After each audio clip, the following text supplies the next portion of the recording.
বর্তমানে তোমরা যারা ক্যালকাটা ইউনিভার্সিটি সেমিস্টার 2 পড়ছো তাদের আজকে অর্থাৎ 5ই জুলাই তোমাদের রেজাল্ট আউট হয়েছে সিসিএফ প্যাটার্ন অনুযায়ী। তো সিসিএফ প্যাটার্ন অনুযায়ী সেমিস্টার প্যাটার্ন পুরোপুরি ডিফারেন্ট, যেখানে 4 বছর পড়তে হয়, যেখানে সিলেবাসের মার্কস ডিস্ট্রিবিউশন সমস্ত কিছু ডিফারেন্ট। এই পরিস্থিতিতে তোমাদের মনে কনফিউশন যে এবছর মাত্রাতিরিক্ত পাশ করলো না কি ফেল করলো, কত স্টুডেন্ট কেমন রেজাল্ট করলো, তোমার কেমন রেজাল্ট হয়েছে, সাপ্লি আসলে কী করবে, রিভিউ কীভাবে দেয়া যায়, কত পার্সেন্টে পাস, সমস্ত কিছু আজকের ভিডিওতে বলবো। তাই ভিডিওটা শেষ অবধি মনোযোগ সহকারে শুনতে থাকো। দেখো, তোমাদের এবছর থেকে নতুন প্যাটার্ন সিসিএফ প্যাটার্ন, সেখানেতে বলাই ছিল যে আইদার কোশ্চেন খুব ইজি আসবে, না হলে কোশ্চেন হার্ড আসবে। কোশ্চেন তুলনামূলকভাবে ইজি এসেছিল এবং সেখানেতে নিশ্চয়ই জানো যে এই বছর সাজেশন করা অনেকটাই ডিফিকাল্ট ছিল, পুরোপুরি নতুন সিলেবাস। সেখানে আমি ইংলিশ অনার্সের সাজেশন দিয়েছিলাম এবং 100% কমন ছিল, সেটা নিশ্চয়ই যারা ইংলিশ অনার্সের স্টুডেন্ট আছো তারা জানো। এবারে এবছর দেখলাম কিছু স্টুডেন্ট খুব ভালো নাম্বার পেয়েছে, যারা এসজিপিএ 7-8 ওপরে পেয়েছে, আবার কিছু স্টুডেন্ট কিন্তু সাপ্লি পেয়েছে। দেখো, যারা সাপ্লি পেয়েছো হতাশ হওয়ার কিছুই নেই, কেন এটা তোমাদের কাছে জাস্ট ফার্স্ট সেমিস্টার, এখনও 7খানা সেমিস্টার পড়তে হবে। এই 7খানা সেমিস্টার তুমি যদি ভালো করে পড়ো তাহলে কিন্তু তুমি খুব ভালো রেজাল্ট করতে পারো। এবং এই যে সেমিস্টারে তোমার সাপ্লি এলো, এটা কিন্তু তোমার কোনো বছর নষ্ট হবে না। তুমি চাইলে থার্ড সেমিস্টারে তোমার এই সাপ্লি পেপারটা দিয়ে দিতে পারবে তোমাদের জুনিয়রদের সাথে। ফলে কোনো টাইম নষ্ট হওয়ার কিছুই নেই, তুমি ইজিলি তোমার সাপ্লিটা ক্লিয়ার করে নিতে পারবে। হতাশ হওয়ার কিছুই নেই।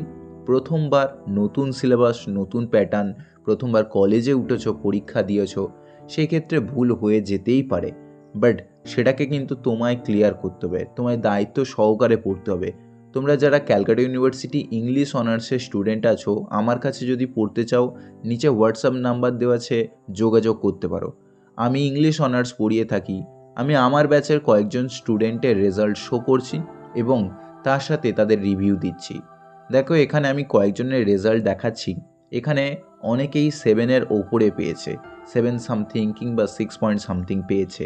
তো এখানে এদের রেজাল্ট ভালো হবে না খারাপ হবে সেটা আগে থেকেই বোঝা যায়, কেননা লেখার কোয়ালিটি দেখে আমরা বুঝতে পারি। আমরা যারা পড়িয়ে থাকি তোমাদের লেখা খাতা দেখে আমরা বুঝতে পারি যে তোমরা কত পার্সেন্ট পেতে পারো, কেউ সাপ্লি পেতে পারে কি না। আমি কিছুজনকে বলেছিলাম যে তোমার খুব চাপ আছে পাস করা, সত্যি তাদের সাপ্লিও এসেছে, সেরকম স্টুডেন্টদেরও দেখেছি। কিছু স্টুডেন্টকে আমি বলেছিলাম যে তোমাদের খুব ভালো রেজাল্ট হবে, সত্যি তাদের রেজাল্ট ভালো হয়েছে। দেখো, ইংলিশ অনার্সে পড়লে তোমাকে প্রতিদিন লেখা প্র্যাকটিস করতেই হবে, কিছু করার নেই। প্রতিদিন মুখস্থ করে নোট লিখতে হবে। আদারওয়াইজ তোমার রাইটিং স্কিল যদি ডেভেলপ না হয়, তোমার যদি লেখার ক্যাপাবিলিটি না থাকে, তাহলে কিন্তু তোমার জন্য ইংলিশ অনার্স নয়। ভালো করে বাকি 6টা 7টা সেমিস্টার তোমাকে খুব ভালোভাবে পড়তে হবে। এই মুহূর্তে তোমাদের সেমিস্টার 2 চলছে, ভাবো এখনও 6টা সেমিস্টার পড়তে হবে, ভালো করে ডেডিকেটেডলি খাটতে হবে। হতাশ হওয়ার কিছুই নেই, সকলেই সাপ্লি কম বেশি পায়, তার জন্য মন খারাপ করার কিছুই নেই। টার্গেট রাখো পরের সেমিস্টারে তোমাদের ক্লাসেতে তোমায় টপ করতে হবে। ডেডিকেশন রাখো এবং তোমার সাপ্লি যেখানে তুমি পেয়েছো সেই পেপারটা লিখে রাখো তোমার পড়ার টেবিলেতে। সেটা দেখে তুমি মোটিভেশন নাও যে হ্যাঁ, আমি একটা সেমিস্টারে সাপ্লি পেয়েছি, তবে বাকি 7টা সেমিস্টার আমাকে টপ করতেই হবে। এরকম ডেডিকেশন নিয়ে পড়াশোনা করো, আমি নিশ্চিতভাবে বলতে পারি তুমি কিন্তু ক্লাসেতে টপ করবে। আমি আমার স্টোরিটাই বলি। আমি যখন ইংলিশ অনার্সে অ্যাডমিশন নিয়েছিলাম কয়েক বছর আগে, তখন কিন্তু আমার একেবারেই ইচ্ছা ছিল না ইংলিশ অনার্স নেওয়ার। জিওগ্রাফিতে 97 পেয়ে জিওগ্রাফি অনার্স নিতে চেয়েছিলাম, বাট সেই সময় কিছু ফাইন্যান্সিয়াল প্রবলেমের জন্য কিন্তু ইংলিশ অনার্সে যাই। ইংলিশ অনার্সে আমার টিচাররা বলেছিলেন যে আমি কিন্তু পাস করতে পারবো না, বাট আমি নিজের মধ্যে ডেডিকেশন নিয়েছিলাম, ঠিক করেছিলাম যে হ্যাঁ, আইদার ইংলিশ অনার্সে খুব ভালো রেজাল্ট করব, নাহলে কমপ্লিট করবই না, গ্র্যাজুয়েশন ছেড়ে দেবো, ড্রপ করে যাব। বাট আমি কিন্তু টপ করেছিলাম। যখন রেজাল্ট আউট হয়েছিল আমি কিন্তু ক্লাসে থিওরিতে হাইয়েস্ট স্কোর করেছিলাম এবং টোটালি ওভারঅলে আমি কিন্তু সেকেন্ড হয়েছিলাম। ফলে ডেডিকেশন যখন তোমার মধ্যে থাকবে তুমি কিন্তু টপ করেই ছাড়বে। ডেডিকেটেডলি পড়াশোনা করতে হবে। আমি যখন কলেজ যেতাম ট্রেনেতে, বাসেতে, যেখানেই যাই না কেন সঙ্গে সঙ্গে কিন্তু আমি পড়া শুরু করে দিতাম, কখনোই টাইম ওয়েস্ট করিনি। যদি ক্লাসেতে টাইম পেতাম অল্প, সেখানেও আমি কিন্তু পড়াটাকে মুখস্থ করতাম, ডেলি লিখতাম, ডেলি লিখে টিচারকে দেখাতাম। তো তোমার মধ্যে ডেডিকেশন থাকতে হবে। ডেডিকেশন না থাকলে ইংলিশ অনার্স পাস করা কিন্তু খুবই চাপের। পরের সেমগুলো কিন্তু আরও অনেক চাপের হতে চলেছে। ফলে ডেডিকেটেডলি তোমায় কিন্তু পড়াশোনা করতে হবে। কোনোভাবেই ফাঁকি দিয়ে ইংলিশ অনার্স পাস করা যায় না। সেটা অন্যান্য সাবজেক্টের ক্ষেত্রেও একই ব্যাপার, কোনোভাবেই ফাঁকি দিয়ে পড়া হবে না।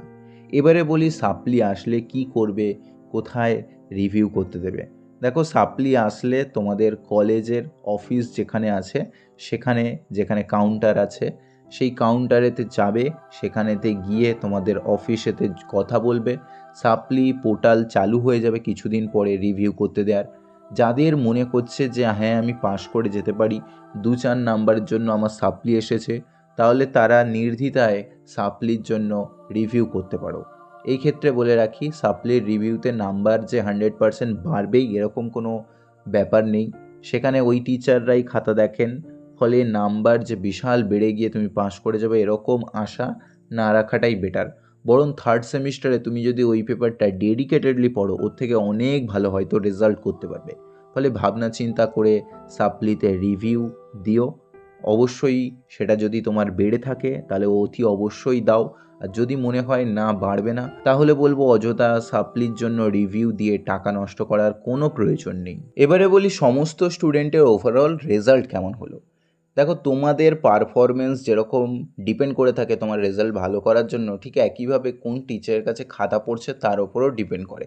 টিচার যদি বিশাল স্ট্রিক্ট হন, টিচার যদি খুব কঠিনভাবে খাতা দেখেন, তাহলে কিন্তু তোমার নাম্বার কম আসতে পারে। আবার কিছু টিচার খুব ভালো হন, প্রচুর নাম্বার দেন, সেই ক্ষেত্রে তোমাদের কলেজের ওভারঅল নাম্বার কিন্তু বেড়ে যায়। এটা কমপ্লিটলি ভাগ্যের ওপরে, কার কীরকম হবে গ্যারান্টি নেই, বলাও পসিবল নয়। এই সেমিস্টারে খারাপ হচ্ছে মানে পরের সেমিস্টারেও খারাপ হবে এরকম কোনো ব্যাপার নেই। ফলে টিচারের ওপরেও অনেকটা ডিপেন্ড করে। টিচার যদি খুব হার্ডলি খাতা দেখেন, প্রচুর কাটাকুটি করেন, প্রচুর স্ট্রিক্টলি খাতা দেখেন, তাহলে তোমাদের কলেজের ওভারঅল নাম্বার কমে যেতে পারে। সেক্ষেত্রে অনেকের এক একটা কলেজের হয় প্রচুর একধার দিয়ে সাপ্লি এসে যায়। আমাকে কিছুজন জানালো কোনো এক কলেজেতে একইভাবে সমস্ত স্টুডেন্টের ডিএসসি 1 পেপারেতে সাপ্লি। ফলে খারাপ টিচারের হাতে হয়তো খাতা পড়েছে, তার জন্য সকলে সাপ্লি এসেছে। আবার একটা কলেজের একটা স্টুডেন্ট রেজাল্ট পাঠালো, বললো যে আমাদের কলেজে প্রচুর স্টুডেন্ট 7-এর ওপরে 8-এর ওপরে নাম্বার পেয়েছে, ফলে ইজিলি খাতা দেখা হয়েছে, প্রচুর নাম্বার দেওয়া হয়েছে। এটা কমপ্লিটলি ডিপেন্ড করে টিচারের ওপরে।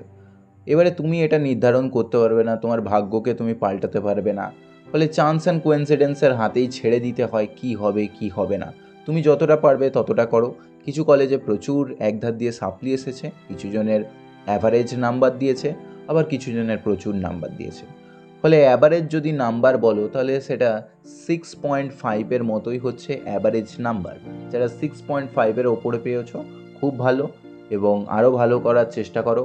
যারা 6.5-এর নিচে পেয়েছো তাদের প্রচুর খাটতে হবে। বাকি 7টা সেমিস্টার তোমায় প্রচুর ডেডিকেটেডলি পড়তে হবে এবং তোমাকে রিকভার করতে হবে। তোমার রেজাল্ট যাতে ভালো হয় সেটা তোমার রেসপন্সিবিলিটি। তাই নিজের দায়িত্ব নিজে নাও, কারো ওপর ডিপেন্ড হয়েও না। টিচার কি করলো, অন্যান্য স্টুডেন্ট কি বললো, কে কি করলো, এই সব মাথা থেকে বের করে দাও। একেবারে কমপ্লিটলি নিজের পড়াশোনায় ফোকাস করো। সেকেন্ড সেমিস্টারে টার্গেট করো তুমি ক্লাসের টপার হবে। এই ডেডিকেশন নিয়ে যদি পড়াশোনা করো, অতি অবশ্যই তোমার রেজাল্ট খুব ভালো হবে। আশা করি সমস্ত বিষয়টা বুঝতে পেরেছো। যদি ক্যালকাটা ইউনিভার্সিটি ইংলিশ অনার্সের কোনো স্টুডেন্ট আমার কাছে পড়তে চাও বা নোটস নিতে চাও, তাহলে নিচে হোয়াটসঅ্যাপ নাম্বার এবং যাবতীয় ডিটেলস দেওয়া আছে, যোগাযোগ করতে পারো। দেখা হচ্ছে পরের ভিডিওতে। সকলে ভালো থেকো, বাই।